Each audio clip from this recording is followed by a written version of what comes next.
नमस्कार मंडळी, स्वागत आहे तुमचं मराठी विचारसरणी या चॅनेलवर।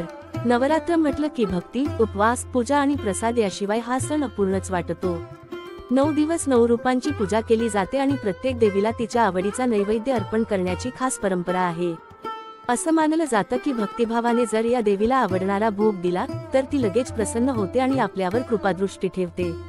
सुरुवात करूया पहिल्या दिवसापासून। या दिवशी शैलपुत्री देवीची पूजा केली जाते।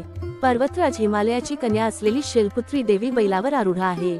या देवीला दूध, भात किंवा तुपात केलेला साधा भात अर्पण करतात। असा नैवेद्य अर्पण केल्याने घरात स्थैर्य, आरोग्य आणि मन शांती मिळते। दुसऱ्या दिवशी येते ब्रह्मचारिणी देवी। हातात जपमाळ आणि कमंडल घेऊन ती तपश्चर्येचं प्रतीक आहे।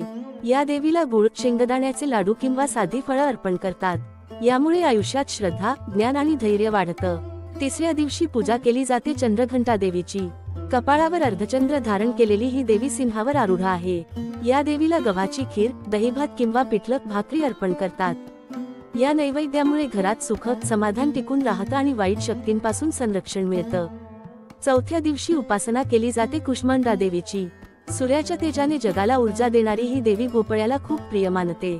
म्हणून या देवीला भोपळ्याची भाजी, भोपळ्याचा हलवा किंवा पुरणपोळी अर्पण केली जाते। यामुळे दीर्घायुष्य, उत्तम आरोग्य आणि दारिद्र्य नष्ट होतं। पाचव्या दिवशी येते स्कंदमाता देवी।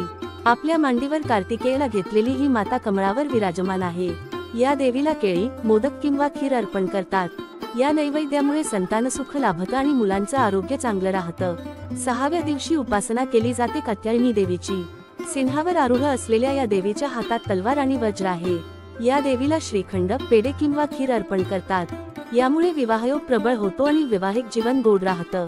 सातव्या दिवशी पूजा केली जाते कालरात्री देवीची। काळ्या रंगाची, भीषण पण कृपाळू स्वरूप असलेली ही देवी गाढवावर आरूढ आहे। या देवीला गुळ, भाकरी, तिळगुळ किंवा काळा हरभरा अर्पण करतात। यामुळे नकारात्मक ऊर्जा आणि दृष्टदोष दूर होतो।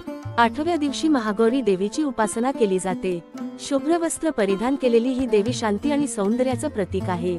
या देवीला साबुदाण्याची खिचडी, नारळाचा खीर आणि फळं अर्पण केली जातात। या नैवेद्यामुळे घरात ऐश्वर्य, आरोग्य आणि संपन्नता वाढते। नवव्या आणि अंतिम दिवशी पूजा केली जाते सिद्धिदात्री देवीची। कमळावर विराजमान असलेल्या या देवीच्या हातात शंख, चक्र आणि गदा आहे।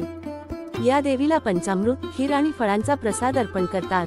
या नैवेद्यामुळे भक्ताला सर्व सिद्धी, इच्छापूर्ती आणि शांती लाभते। म्हणजे बघा मंडळी, नवरात्रातील प्रत्येक दिवसाचं हे खास नैवेद्य केवळ पदार्थ नसून भक्ती, श्रद्धा आणि आपल्या मन शांतीचं प्रतीक आहे।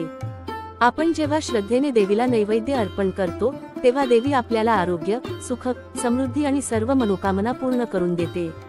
तर या नवरात्रात नक्की लक्षात ठेवा, भक्तिभावाने केलेलं अर्पण हेच खरं सर्वात मोठं नैवेद्य आहे। व्हिडिओ जर आवडला असेल तर लाईक करा आणि चॅनेलवर जर नवीन असाल तर चॅनेलला सबस्क्राईब करायला विसरू नका।